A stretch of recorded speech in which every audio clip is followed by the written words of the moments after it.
Continuando aqui então, contexto bíblico, né, de Mateus, paramos no capítulo 13 e agora Jesus ele vai explicar a parábola do joio, né, e o que significa. Vai dizer aqui que o filho do homem foi o que semeou a boa semente.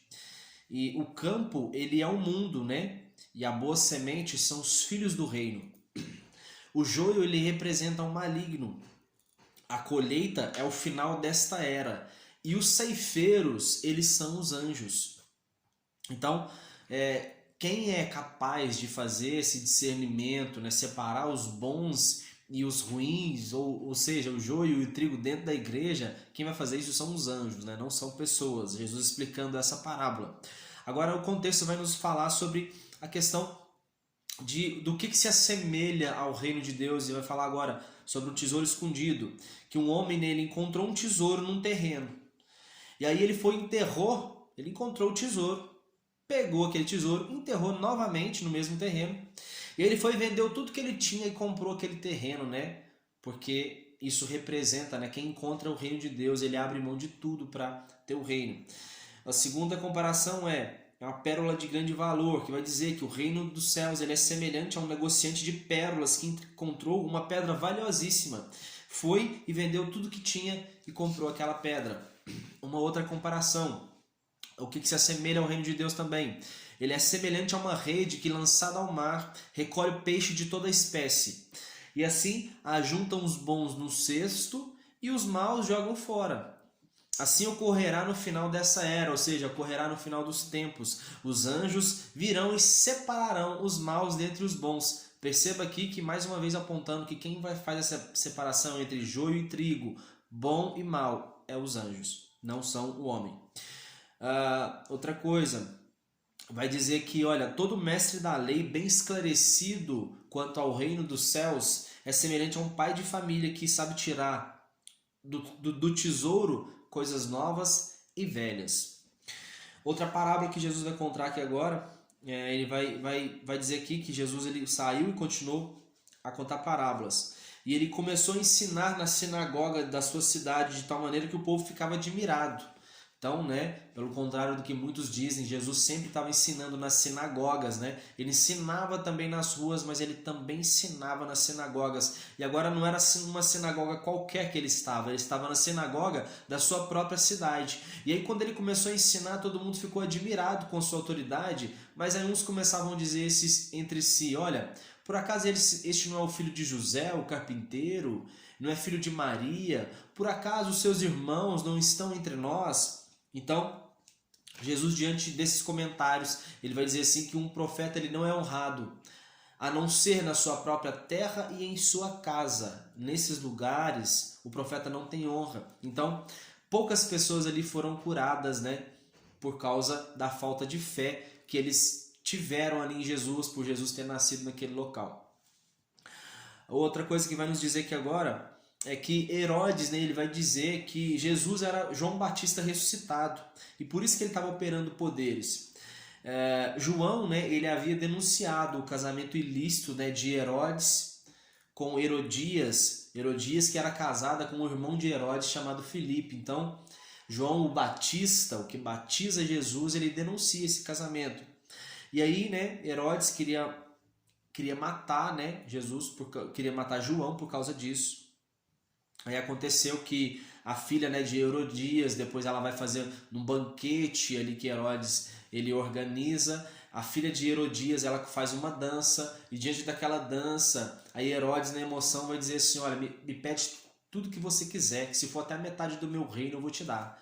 E aí na verdade essa menina, a filha de Herodias, ela pede a cabeça de João Batista ali numa bandeja e então Herodes acaba concedendo isso. Acontece que depois disso os discípulos de João, né, sepultou João e foram contar a Jesus. Então quando Jesus ele ouve sobre João, ele vai se retirar e vai começar a orar sozinho, porque eles eram amigos, na verdade eles eram primos ainda. Então isso muito entristeceu Jesus. E mesmo Jesus se retirando, as multidões ainda seguiram Jesus. Quando Jesus ele saiu, né, saiu do barco, ele tinha se retirado de barco, depois voltou no mesmo barco, E aí ele viu a multidão, e aí ele começou a ensinar toda aquela multidão e começou a curar a essas multidões. Só que aconteceu, né, que ao final do dia os discípulos disseram assim para Jesus para ele despedir as multidões, para eles irem para os povoados deles, para eles poderem comer. Aí Jesus disse assim, olha, quantos pães aí vocês têm? E aí eles disseram, a gente só tem 5 pães e 2 peixes. Então Jesus ele vai pedir aqueles pães e os peixes para os discípulos, ele dá graças ao Senhor e multiplica os pães, e ele vai e entrega ali para os discípulos, e os discípulos começam a dividir aqueles pães e peixes ali com aquela multidão. Então eles comeram, né, de modo que sobrou ali 12 cestos com pedaços, né? A Bíblia não diz pães inteiros, eram pedaços de pães que os apóstolos recolheram ali do que sobrou, né, daquela alimentação ali, daquela multidão ali de 5.000 homens, fora mulheres e crianças. Então, depois disso, Jesus ele insiste ali com os discípulos para eles entrarem dentro do barco e marcharem, né, para uma outra direção. E com isso, Jesus ele subiu no monte para poder orar, mais uma vez, né? Então, Jesus poderia orar por N motivos, mas perceba que aqui há pouco tempo João Batista tinha morrido, ele se retirou para orar, depois volta, né? Então eu creio que Jesus ainda estava pensando nisso, Jesus vai orar, os discípulos já estão de barco. E aí, quando o barco estava mais ou menos no meio assim do mar, né? Começou a ser fustigado ali por ondas e veio tempestades horríveis, né? Aqueles homens do mar começaram a ficar com medo. E aí o que acontece? Jesus ele vai até o encontro deles andando sobre as águas. E aí Pedro vai dizer assim, olha, todo mundo ficou com medo, gritou, né, de medo ali, mas Pedro vai dizer assim, olha, se é tu mesmo, Jesus, manda eu ir ter contigo. E aí Jesus vai dizer, então vem. Então Pedro ele sai do barco, começa a dar passos ali em direção a Jesus, caminha por sobre as águas, mas aí ele começa a observar a força que o vento tinha. Então aquilo que estava aterrorizando os discípulos, Pedro começa a observar aquilo e nisso ele afunda. Só que assim que ele afunda, ele diz, Senhor, socorro. Então naquele mesmo momento Jesus estende as mãos e se foi Pedro caminhando sobre as águas ou Jesus carregando Pedro no colo, né? De alguma forma ele volta ali para o barco, né? Então essa passagem aqui que nos relata nesse contexto bíblico. Eles atravessaram, então, chegaram até Genezaré. Quando eles chegaram em Genezaré, todas as pessoas, né, multidões sempre esperavam Jesus. Aí essas pessoas começaram a tocar no manto de Jesus e elas eram curadas. Então, não é só aquela mulher do fluxo de sangue que ela é curada ao tocar no manto de Jesus. Então, existe uma multidão aqui do povo de Genezaré que tocou no manto de Jesus e também foi curado. Vai falar agora sobre os fariseus e escribas, né? Eles questionavam assim a Jesus, olha, por que seus discípulos eles comem, né, sem lavar as mãos? Por que eles fazem isso? E aí, né, eles fazem isso transgredindo o mandamento do Senhor. Então Jesus vai dizer assim, olha, mas vocês transgridem o mandamento de Deus por causa da tradição de vocês. Porque vocês dizem assim, olha, toda oferta que vocês poderiam dar, toda ajuda que vocês poderiam dar a seus pais, vocês dão isso para Deus. Ou seja, vocês invalidam o mandamento que Moisés deu, que é honrar pai e mãe. Então, assim, eles eram incapazes, né, de honrar os seus pais com os bens, né? Na passagem aqui de Mateus vai dizer de honrar pai e mãe com seus próprios bens. Então aí vai cumprir o que diz a Escritura Sagrada, né, através do profeta Isaías, que esse povo ele me honra com os lábios, mas os seus corações estão longe de mim. Então mais uma vez nós percebemos, né, como que ia se cumprindo o que os profetas já disseram, né, há tempos atrás. Ele vai dizer mais que em vão adoram o Senhor, né, e ensinam doutrinas baseadas em regras humanas. Jesus vai chamar a multidão e vai pregar dizendo, não é o que entra pela boca que contamina o homem, mas é sim o que sai. E diziam ainda mais, né, Jesus ainda disse mais ainda, olha, que os fariseus eles eram guias cegos que guiavam outros cegos, né? E diante disso Pedro ele vai pedir uma explicação por essa parábola, por isso que Jesus disse, olha, o que entra na boca do homem não contamina, mas é assim o que sai, né? Então, Jesus vai explicar para ele, olha, Pedro, tudo que sai da boca do homem, isso contamina outro homem, porque vem do coração. Então, essas coisas, né, são coisas, sentimentos que vêm ali do seu coração, isso que contamina o homem, não é o que entra, não é o que você come. Jesus, então, agora ele vai para a região de Tiro e Sidom, e uma mulher cananeia, ela clama que sua filha está endemoniada. Então Jesus, ele procurou entrar nessa cidade, na cidade de Tiro e Sidom ali, silenciosamente, para que ninguém viesse ele. Ele entrou numa casa. Só que essa mulher cananeia, pela necessidade que ela tinha que dar à filha dela, que estava endemoniada, ela conseguiu encontrar Jesus. E quando agora ela encontra com Jesus, ela vai ter um diálogo com ele. Só que não é um diálogo tão amistoso assim, porque agora ela vai dizer que, olha, ela queria a cura para a filha dela, e Jesus vai dizer assim, olha, eu não fui enviado a não ser as ovelhas perdidas de Israel. Então a mulher de joelhos, ela suplica por ajuda. Então Jesus diz que não é justo tirar o pão dos próprios filhos para alimentar os cães de estimação. Então, até então uma resposta espantosa de Jesus, e agora aquela mulher, ela não vai desistir, e ela vai dizer agora uma resposta que surpreende o coração de Jesus, dizendo, ela diz que até mesmo os cães comem das migalhas que caem da mesa de seus donos. E aí Jesus vai admirar que a mulher dizendo que grande era a fé dela e que a filha dela já estava curada. Perceba que com uma atitude, com uma resposta, ela trouxe uma cura para sua família, para sua filha. Jesus então agora ele vai assentar num monte, né? E uma multidão vinha com aleijados, mancos, mudos, e Jesus os curava. Então Jesus chamou os discípulos e disse que tinha pena daquela multidão, pois há 3 dias eles estavam ali com eles. E agora nós vamos entrar na segunda multiplicação dos pães, que aí Jesus pergunta, né, o que vocês têm? E aí os discípulos dizem que tem 7 pães e uns pequenos peixes.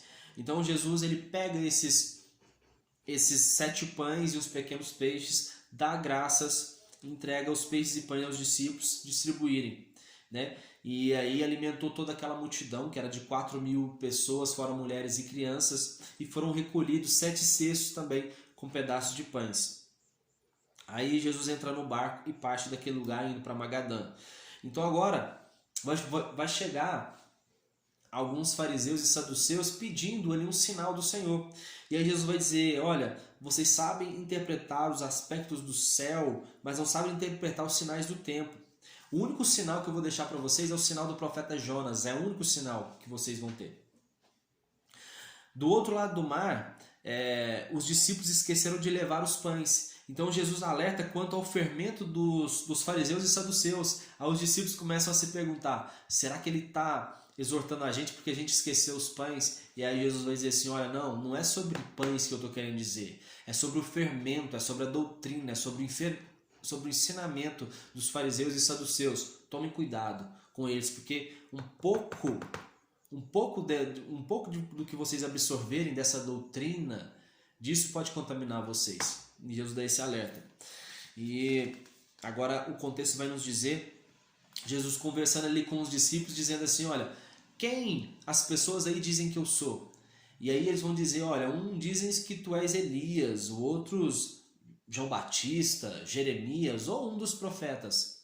E aí Jesus vai perguntar assim, olha, mas e vocês? Quem vocês dizem que eu sou? E aí Pedro se levanta e diz assim, olha, tu és o Cristo, o Filho do Deus vivo.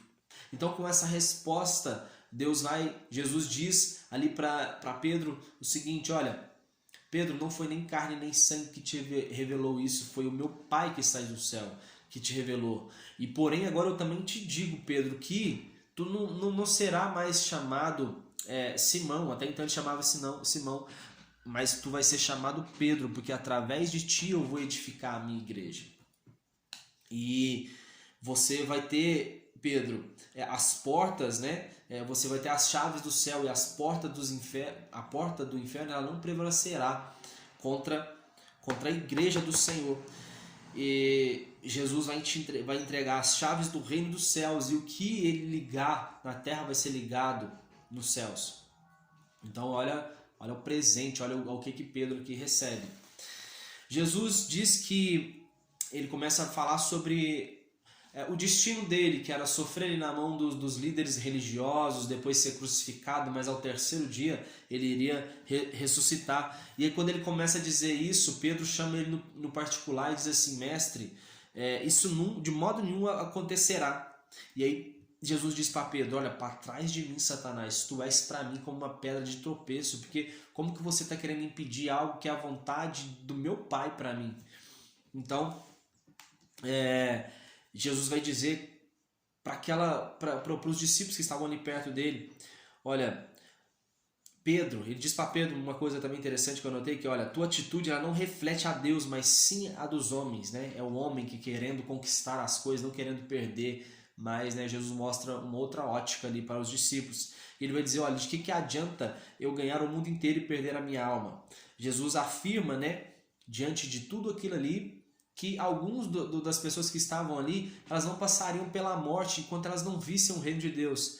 Aí acontece que depois vai passar 6 dias, Jesus vai chamar Pedro, Tiago e João, e eles vão até um monte. E aí acontece que naquele monte ali aparece Elias de um lado e Moisés de outro, conversando com Jesus. O rosto de Jesus resplandecia, suas vestes resplandeciam. E aí aconteceu que Pedro, Tiago e João, quando eles veem tudo isso, Pedro vai propor agora: olha, Senhor, é bom que eu faça ali 3 tendas para você, né? Uma para Moisés, uma para Elias e outra para o Senhor. E aí eles ouvem, né, uma nuvem, né, cobre eles ali, e eles ouvem dessa nuvem uma voz que dizia assim: olha, este é meu filho amado em quem me regozijo, a ele atendei. Então Jesus ele vai ordenar, e claro, não diz, né, para Pedro fazer tenda nenhuma ali, e diz: olha, Jesus ordena que eles não contem nada a ninguém, até que o Filho do Homem ressuscite dos mortos. Então, os discípulos vão perguntar ali agora para Jesus: olha, por que os escribas dizem que é necessário primeiro Elias vir? Então Jesus vai dizer assim: olha, realmente, mas eu te garanto que Elias ele já veio e eles não reconheceram. Então Jesus estava dizendo ali de João Batista, né? Que já tinha dito que João Batista ele tinha o mesmo espírito de Elias e operava, né, o mesmo poder que ele. Então os discípulos entenderam que Jesus falava que o Elias que veio era João Batista que havia vindo. E para a gente já caminhar aqui para o final, vai falar sobre a cura do menino possesso, que chegaram onde estava a multidão e um homem aproximou-se de Jesus, ajoelhou e clamou. Quando Jesus está regressando ali do monte com Pedro, Tiago e João, havia ali um homem que estava conversando com os discípulos, e esse homem tinha trago o seu menino que desde a infância, né, tinha ataques epiléticos, e o demônio jogava ele no fogo, jogava na água tentando matar ele, e trouxe para os discípulos de Jesus tentar expulsar esse demônio, só que eles não conseguiram. Então naquele momento ali Jesus chega, e aí Jesus fica espantado com a incredulidade dos discípulos, né? E ele vai dizer assim: olha a geração perversa, né? Até quando eu vou estar no meio de vocês? Então Jesus ele vai, expele aquele demônio que estava ali, né, na vida daquele menino, e depois ele chama os discípulos em particular, e ele vai dizer assim: olha, os discípulos perguntam, né, por que a gente não conseguiu expulsar o demônio? Aí Jesus vai dizer assim: olha, foi por causa da pouca fé de vocês. E tem mais uma coisa: essa espécie de demônios aí, ela só é expelida através de jejum e de oração. Então era uma combinação ali para poder expulsar esse demônio, e além do jejum e oração precisa ter fé. Sem fé não funcionava. E Jesus, né, mais uma vez, ele vai prever ali seu martírio, dizendo que ele vai ser entregue aos líderes religiosos, vai ser entregue, né, às autoridades ali de Roma, e depois no terceiro dia ele irá ressuscitar, assim como aconteceu, né, para a honra e glória do Senhor e para nossa felicidade. Daqui a pouco a gente volta, né, com a quinta parte aqui desse contexto bíblico. Fiquem todos com Deus e um abraço.